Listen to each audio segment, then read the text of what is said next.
طبعا كونامي النهارده نزلت لنا باكج فيه كريستيانو رونالدو بيوصل 107 واتنين مهارة وحاجات عالية قوي يا باشا. حاجات كده يعني خيالية كونامي منزلاها في اخر اللعبة لاجل حلب اللاعبين. هي تاخده كده بعنوان باكج المفروض يغيروا من البرتغال ده يسموه باكج حلب اللاعبين، اللي هو انت هحلبك خليك تبيع لباسك وتفتح على كريستيانو رونالدو وكل الحمدونيين هيفتحوا عليه ويضيعوا كل كويناتهم. بس انا ايه بقى ككونامي، انا ككونامي اعطيك فتحه مجانيه عطفا مني عليك. يلا يا باشا نودي الفتحه المجانيه ونشوف هيطلع لنا مين. يلا يا باشا هي مش مستاهله. يلا واحد اتنين التالتة تابتة يا ولد. ها يا رب يا مسهل. مين ده؟ مين ده؟ انت مين؟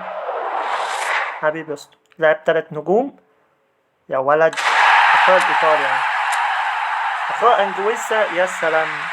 انجويسا يا سلام. انجويسا يا كلام.